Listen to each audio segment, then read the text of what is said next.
시의원으로 2018년도에 시작을 해서 2025년 현재까지 재선의원으로 민주당에서는 이제 가장 연장자이기도 하고 다선의원입니다. 그래서 전반기 부의장을 맡았었고 그리고 이제 마지막 민선 8기에 1년을 앞두고 있는데요.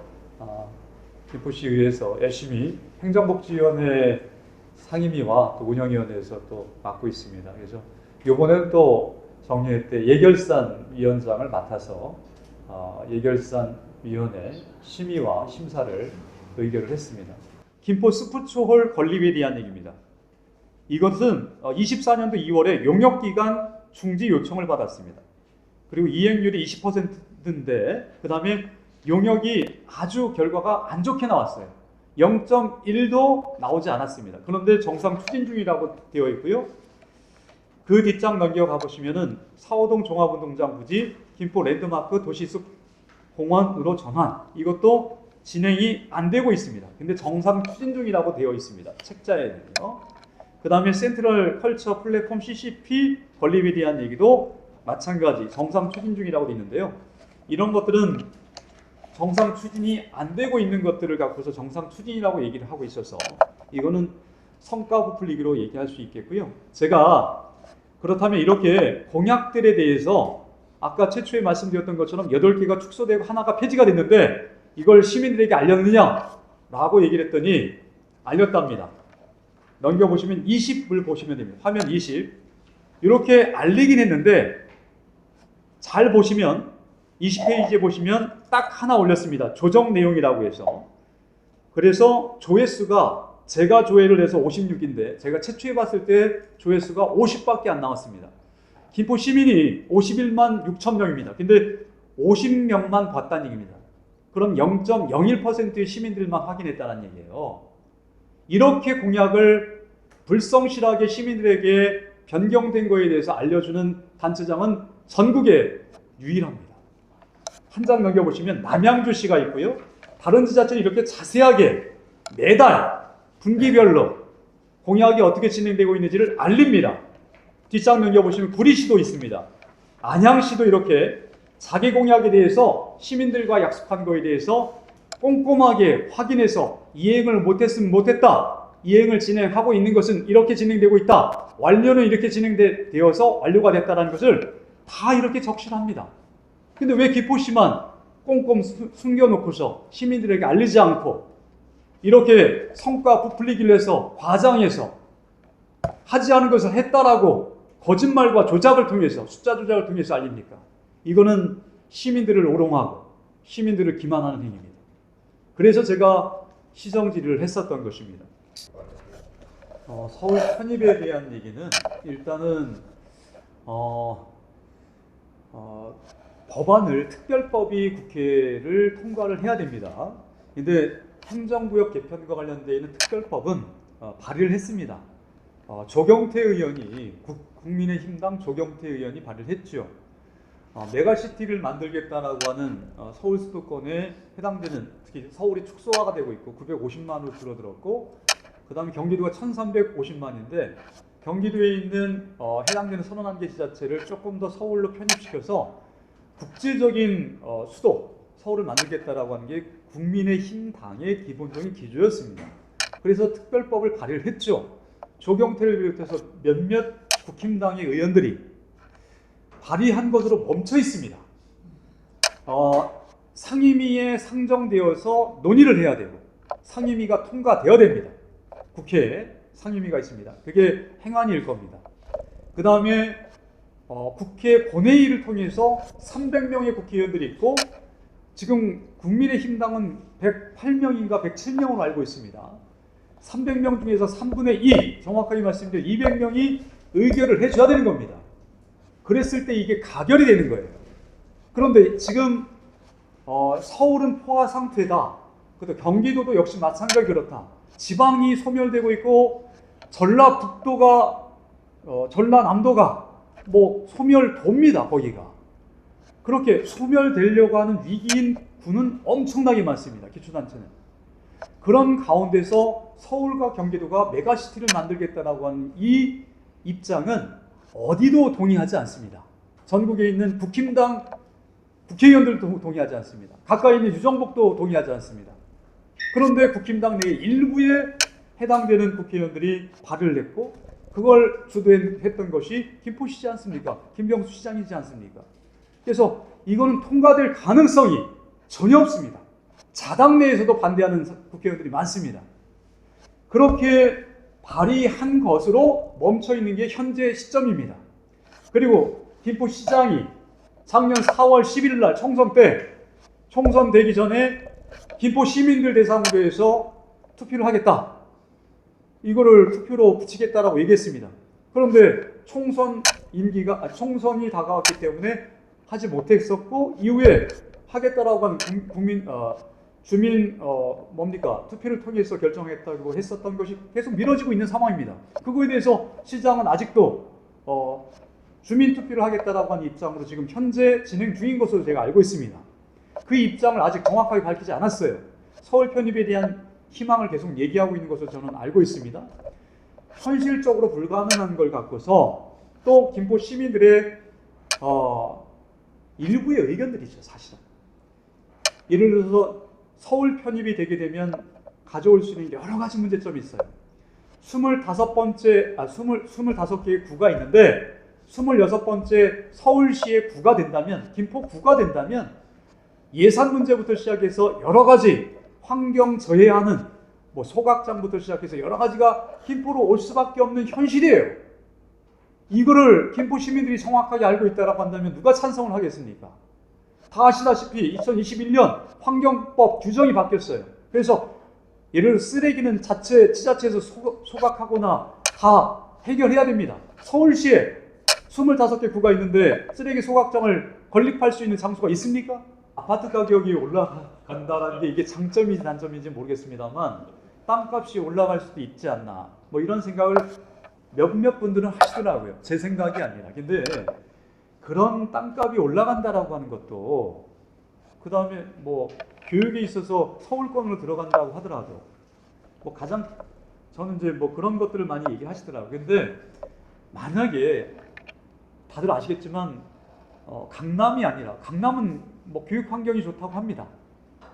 그런데 외곽에 있는 서울에 있는 외곽에 있는 구들을 보시면 그렇게 형편이 좋지 않습니다. 아파트 가격이 그렇게 높지도 않고요. 사실은 김포시가 김포구가 되면 서울 외곽이 되는 겁니다. 접경지대가 맞물려 있는. 거기가 광명시가 거의 생활권이 서울이지 않습니까? 그런데도 안 되고 있죠. 그런 이유가 있는 겁니다. 그 다음에 이제 아까도 제가 언뜻 얘기했습니다만 저희는 접경지대에 있습니다. 접경지대에 있는데 5개월 면 접경이 되지 않습니까? 그곳을 서울 수도로 편입시킬 수 있는 것이 현실적으로 가능한가? 접경지대를. 이거는 유사일이 없었던 일입니다. 그러니까 이건 실현성이 없다 이렇게 보시는 게 맞죠. 네. 그리고 이제 아까 여기 땅값과 집값이 올라가는 거에 대해서 정확히 말씀드리면요. 저는 만약에 쓰레기 매립장, 그 다음에 쓰레기 소각장, 건폐장 이런 게 김포로 넘어오면 저는 더 집값이 떨어질 수도 있다고 생각해요. 환경이 나쁘면. 그게 서울로 편입된다고 해서 꼭 올라간다는 법은 없습니다. 네, 이거는 진척을 할 수 없는 구조입니다. 그러니까 뭐냐면 태생 자체가 잘 아시다시피 골드라인은 두량짜리고 지금 혼잡률이 285% 실감을 못 하실 거예요. 그러니까 이 A4 용지 위에 사람이 올라가 있다고 생각하시면 돼요. 출퇴근 때 이 A4 용지 한 장에. 그러면 바로 올려놓으면 더 움직일 수가 없는 거죠. 그 바로 올려놓으면. 근데 이게 태생적으로 저희 민선 7기 전이죠. 개통은 민선 7기 때 제가 시연 초선 때 개통이 됐습니다만 이 공사 또 이것에 대해서 사업이 시작된 거는 한참 전입니다. 유영록 시장 때라고 생각이 됩니다. 그러니까 오래됐습니다. 그러니까 지금 근데 이게 1조 5천억짜리 사업으로 10개 역이 만들어져 있고 두량짜리가 운행되고 있는데 다 아시다시피 한강 신도시 지금 원이 형성되어서 신도시가 있죠. 뭐 컴팩트 시티가 이제 한강 신도시 2가 또 진행이 됩니다만 그 원이 한강 신도시 원이 진행될 때에 이게 LH와 그다음에 시민들 이게 도비와 국비를 전혀 받지 않고 시 자체적으로 진행을 한 사업이죠. 그때 여러 논란이 있었습니다만 시민들이 아파트 입주할 때 1,000만 원, 2,000만 원씩 부담해서 1조 3천억과 1조 2천억과 또 시비 3천억을 토해내서 1조 5천억으로 만든 10량짜리 골드라인이 이건 북박입니다. 그러니까 2량짜리로밖에 이용을 못하는 거예요. 플랫폼 자체가 더 확장이 되지 못하는 구조입니다. 그래서 뭐 3량, 4량으로 더 붙일 수가 없어요. 그러니까 2량으로만 운행할 수밖에 없는 겁니다. 이거를 저는 제가 민선 7기 때 이게 그 특별조사위원회를 만들어서 조사를 했습니다. 저도 특별조사위원회 위원으로 활동을 했는데 이게 과거로 거듭 올라가서 사실 광역으로 할 것이냐, 지하화시킬 것이냐, 지상화시킬 것이냐 여러 논란이 있는 가운데 저는 제 결론은 그때 특별조사위원회 기억이 납니다만 수년 전입니다만 이게 해당되는 지자체 단체장이 빠르게 성과물을 내기 위해 선거용으로 성과물을 내기 위해서 결정을 조급하게 시급하게 해서 만든 괴물이 된 거죠. 그러니까 이게 멀리 내다보지 못한 행정의 조급증이 만들어낸 성과물을 빨리 만들어내려고 했었던 그것으로 인해서 2량으로 이제 북박이로 그때 결정을 했다라고 얘기를 합니다. 이제 결정한 건 제가 알고 있는 것은 유영록 시장 때입니다. 그래서 그래서 지금은 개선할 수 있는 방법은 차량을 한 편성에 이제 2량입니다만 계속 투입을 해서 시간대를 자꾸만 축소해 나가는 거예요. 이게 무인 경전철이기 때문에 그러니까 조금 더 시간을 더 축소할 수 있습니다. 그래서 3분대로 진행했었던 걸 3분대 이내로 들어오게 했습니다. 그래서 2분대에 차가 계속 빠르게 최초의 아침에 7시부터 9시 사이가 가장 혼잡들이 높기 때문에 출퇴근 시간에 그래서 지금은 2분대로 들어와서 차량이 계속 국비 받아서 더 편성을 더 늘렸습니다. 그러니까 민간이 지금 운영하고 있는 거예요. 정확하게 말씀드리면 이걸 공용화시켜야 된다는 게 필요해요. 공용화가 필요합니다. 그러니까 서울처럼 서울교통공사가 운영하는 지하철들 조금 더 안전성이 보장되죠. 근데 지금은 민간 위탁으로 진행되게 되고 있기 때문에 안전보다는 수익적인 차원을 더 고려할 수밖에 없어요. 안전성을 더 강조하는 왜냐하면 지금 노조원들이 저한테 얘기한 거로는 사고가 날 가능성이 굉장히 높다는 말을 똑같은 말씀을 많이 하세요. 근데 이중률이 높습니다. 그 다음에 여기는 굴곡이 좀 심해요. 노선 자체가. 그래서 한쪽이 마모가 되는 바퀴가 양쪽이 있다라고 한다면 마모가 되는 비율이 한쪽으로 편중돼 있어요. 그래서 한쪽을 삭정을 시켜줘야 돼요. 한쪽 바퀴를.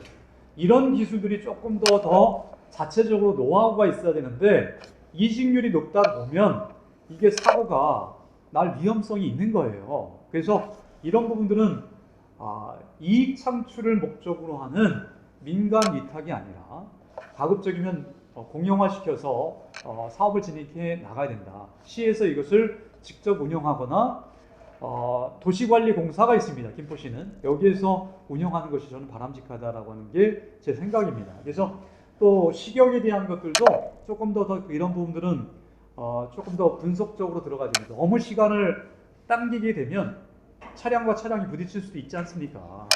이런 것들 정밀하게 검토해서 어느 정도까지는 시간을 단축할 수는 있지만 그 이상으로 들어가게 되면 사고율이 또 높기 때문에 그런 부분들도 더 심각하게 분석적으로 과학적 데이터를 통해서 진행해야 되지 않나 이런 생각이 들고요.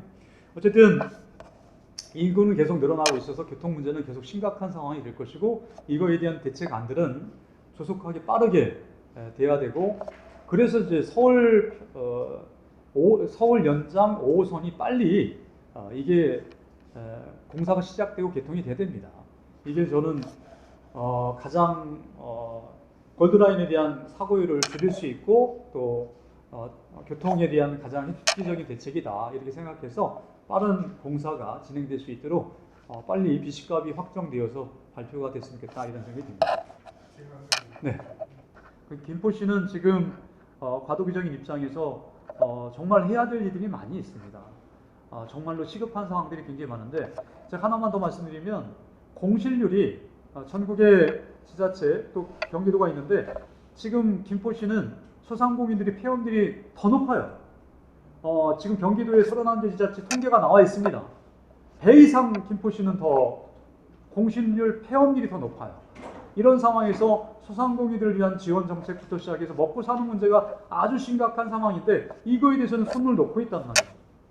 당장 시민들이 어려운 입장에서 이 좀 엉뚱한 행정이 아니라 정상적인 행정, 또 시민의 현장을 중심으로 하는 행정들을 우리 시장이 남은 임기 동안 해야 되지 않을까 그런 생각이 들고, 저는 이제 김포시가 참 지금 51만 6천 명의 시민들이 다른 지자체와 비교해서 여건이 상당히 삶의 질이 떨어지고 있다 이렇게 봅니다. 많은 시민들이 최근에 다른 지자체에서 저희 지자체로 김포로 이사를 많이 하셨습니다. 근데 최근에는 또 많이 떠나고 계셔요. 이 숫자를 보면서 또 검단이라든가 더 좋은 환경의 지자체를 떠나는 것을 보고서 이거는 저는 굉장히 김포에 있어서 불행한 일이다.